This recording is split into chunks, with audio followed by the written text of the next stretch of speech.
Hey everyone, welcome back to the channel and welcome to the Rikka Sunavalon deck profile that I've been taking to a couple of regionals. Last week I ended up getting 12th place, and this week I ended up getting 11th place.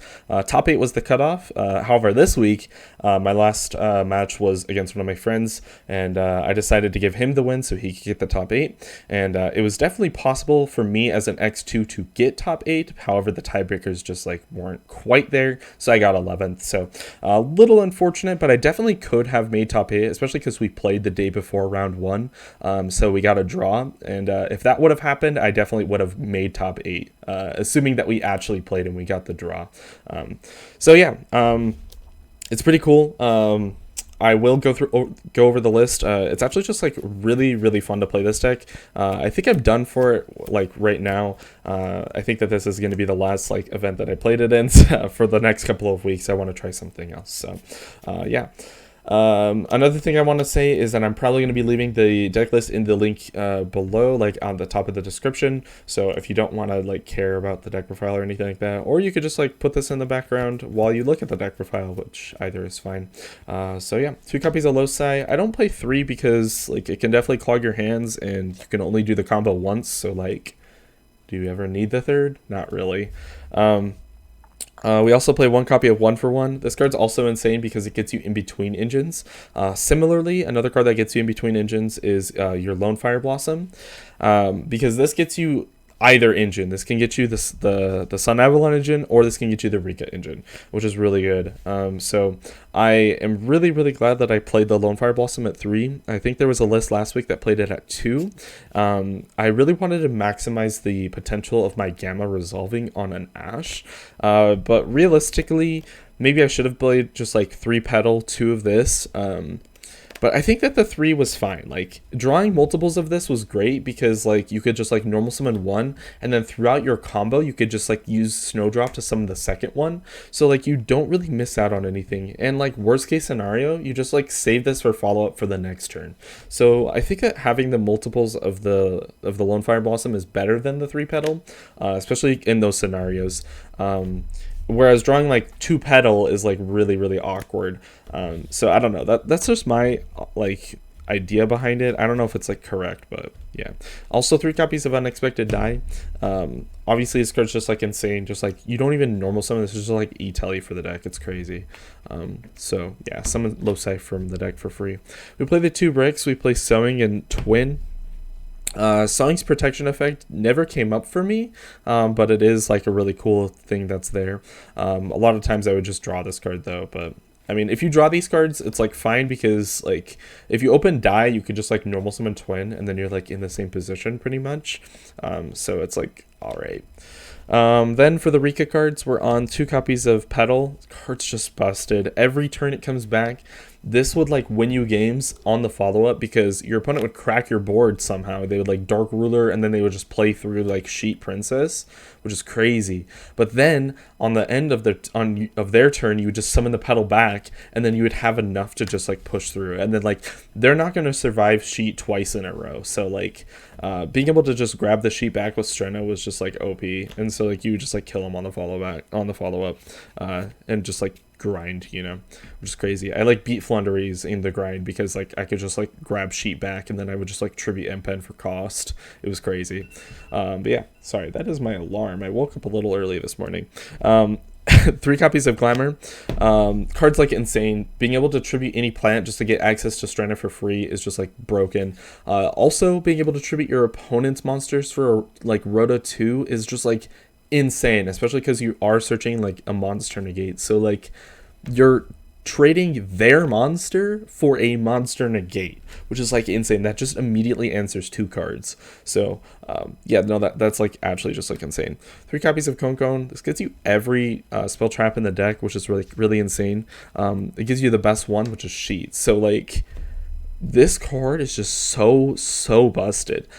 Sometimes it's just worth it to just end on Cone Sheet, literally nothing else, and your opponent can't play through it. This is just tribute 1 for cost, steal the other. That's just so unfair.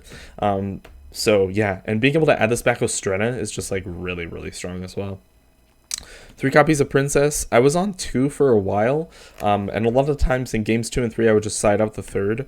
But I am pretty glad that I played the third, or, yeah, 3 of them, because yeah, this card's just like really, really good. And a lot of times you would just like have one in hand, and then like the Primula would be engraved, and I think one of these would be engraved. So you'd still have 2 in deck so that you can still resolve Glamour and search these into hand. So yeah, no, it's like really good. Although I don't know if like 2 is actually just like the right number, because like this card does put itself back in the deck, which is actually just like really insane. It extends your grind game like super hard.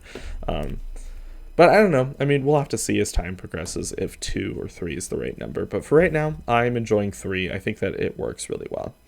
3 copies of Mudan.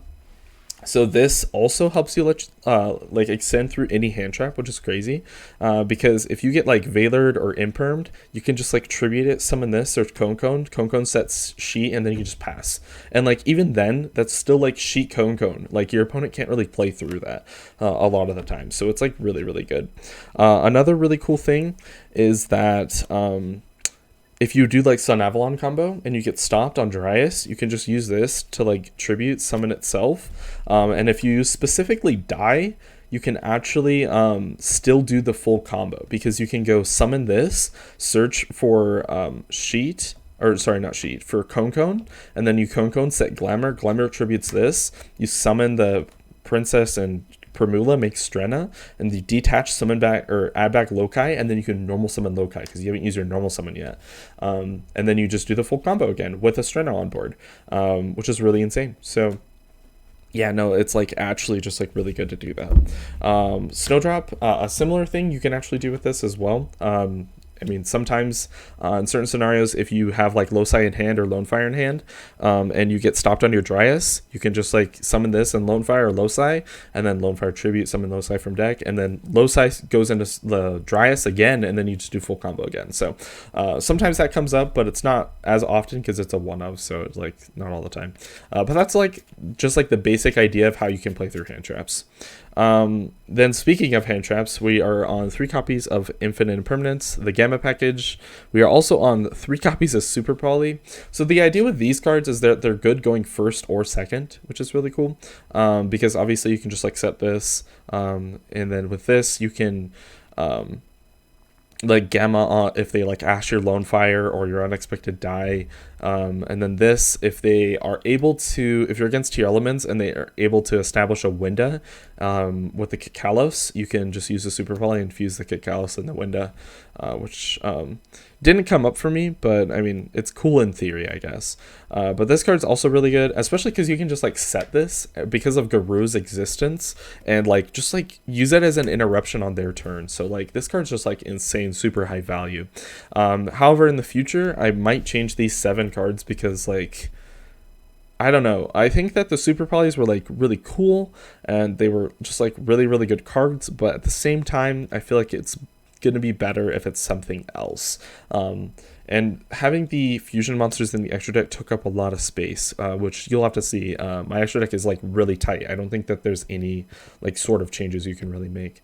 Last card we played is a call by.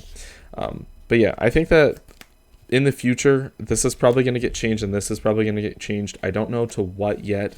Maybe Emperor will get changed too, but at the same time, this like plays through talents, because like I don't know, they don't ever like, if people are playing talents, like it just immediately makes it useless because you just like, it's a trap card. It's crazy. Another thing that happened was a lot of times against my Sprite opponents, they would summon red, and I would just like Imperm Gigantic, and then they would just get stuck. So yeah, no, Imperm is actually just like really insane for that reason. Then moving on into the extra deck, we're on the 2 copies of Strenna, 1 Hyperton, and 1 Teardrop. That's literally it for Xyz monsters, which is actually really, really low. But the really cool thing is that Teardrop, a lot of the times you're making just naturally with the Snowdrop and anything else, and then this you're summoning off of Strenna, so you're gonna have like this. However, if they crack your board, you can still make the Teardrop again live, because you can summon Strenna, and then if Strenna's tributed, she can actually summon from graveyard, and since you properly summon the Teardrop, you can actually bring her back. So that's like another way that you can get like extra value out of your Strenna. So I think that it was fine. Teardrop gaining 200 is mandatory, don't forget that. Yeah, I like would keep forgetting sometimes, and then like it would come up where like this was like I needed exactly 100 damage for game, and then like you could just like use teardrop to tribute something and then gain 200 attack for game. So yeah, that came up. That was actually insane. 3 copies of Dryas. Like I said, if you get hand trapped on the first one, you still have the extra 2 in the extra deck, so you can tribute this with like Lone Fire, and then you can just like still do the full combo because you need at least 2 to do the full combo. So having the third one is like really important. 2 healer, not once per turn, so might as well play the second one. You could play Thrasher, but like I don't think there's a scenario in which you are able to get to Melius and then like you're able to like summon Thrasher. Like I don't see the line in which like it's like important to do. Maybe there is like a way to do it because there are like really low attack monsters on in this deck. Like the highest is 28, but you can get this higher just by tributing naturally. So like there maybe is a way to get teardrop higher, I guess. But yeah, Thrasher goes up to 32. But I don't know. You just tribute twice with teardrop. You only have to tribute once after she's summoned because she can tribute for her own effect too. So that immediately makes her 32. So I don't think it's worth it. Sorry for going on a rant there, but yeah. Jasmine, this is just like the bridge between the combos. You have to play the one. No reason to play extras, especially because it takes up extra space. Bang and Lancer, card's like actually insane. Being able to come back against Sprite, he like was able to break my whole board, and the Bang and Lancer just threatened it, which is insane because you can just like activate Engrave, and then they're like, oh, how much attack is that? And you're like 25. And then they're like, Toad negate. And you're like, okay. And it just stays engraved for the next turn. And then you can just do the same thing the next turn. So Bang and Lancer being able to like bait the Toad for like free is just like really good. So it just like immediately gets rid of a negate on the Sprite board every single turn. So then you only have to deal with one negate. And if you have Petal engraved, that's a way to deal with the other negate. One Sylvan Dance Peony. So this is like insane. I got drolled one of the games, and so I was able to make this. Or I went like Jasmine, summoned from deck. I summoned Petal, and then I used Petal to dump because a lot of people don't know this, but Petal can actually send from deck to grave. So I was actually able to send Princess from deck to grave, and then I was able to make this with another monster. And then I had the Petal still on board, and then I just needed to mill one plant, and I can make Strenna because Princess is level 4, and this targets the monster and then makes them both the same level. So if you mill a plant, you summon it here, and then you just make them both level 4, and you make Strenna. So yeah, I was able to do that, and I think I was able to mill another plant even. And off of that, I was actually able to establish a Bangalancer, a Strenna, and I believe a Sheet with a Cone on board. So like it was basically the same full board through Droll because of this card's existence. So shout out to this card. A lot of times if you also get hand traps, like if you get DD Crowed on Loci, you're going to have one less extender, so you can't really get a search off of Jasmine, but you can turn them into this. And then with this, you can sometimes mill some other cards and then make Strenna that way. So like this card's actually just like really, really good. So I'm not going to cut this card. I think that this card is like absolutely 100% worth playing, just like to play through hand traps, which is really cool. The last 2 cards are Mud Dragon of the Swamp and Garura, obviously for the super poly targets. Both of these came up. I think with this, I like fused like an Almirage and a red once. This obviously like the Sprite board. There were some tier elements. I think I fused with one of these. I don't remember which one. I think it was this one because I think that they're different typings. I think it was a Mirror Jade and a Kikalos, I think, that made this once. But yeah, these are like actually insane. Oh, against Flunderies, I used M-Pen and I think it was Avion or Ryza, because they're both Windwing Beasts. I'm pretty sure. Pretty sure they are. Is that what I did? I don't remember. I'm pretty sure that's what I did to make this guy once. And it's really weird that they aren't plant monsters, but it's okay because you can use like Jasmine to tribute it, and this I believe changes it regardless. I'm actually gonna double check. Yeah, it's any monster that it points to becomes the level of a monster engraved. So you can actually turn this into a level 4 monster. This is naturally a 4, so you can make Strenna. Because, fun fact, Strenna doesn't require plants to summon. It's just any 2 level 4s, which is pretty cool. So yeah.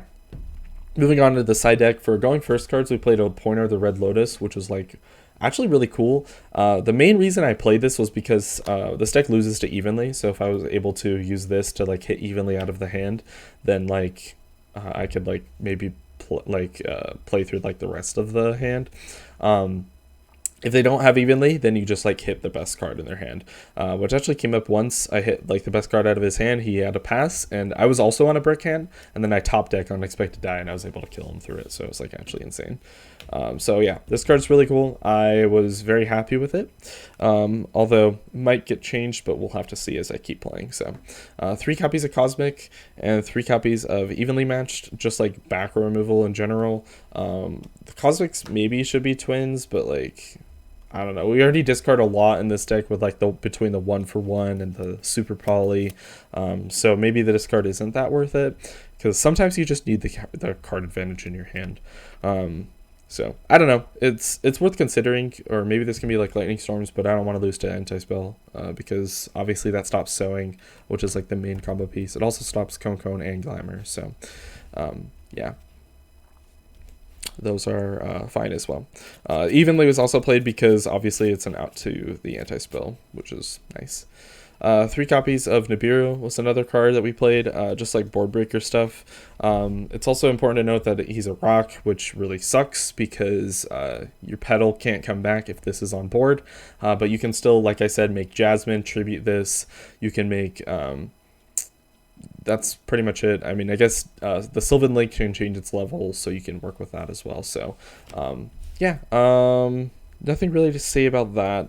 Dark Rulers were also insane because obviously you could just do your combo through their board and then just like it was just like fine. It's like so good.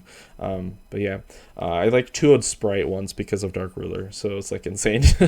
But yeah, that's about it for the deck profile. I hope you guys enjoyed. Like I said, deck profile should be in the description. I'll be answering comments in the comment section below.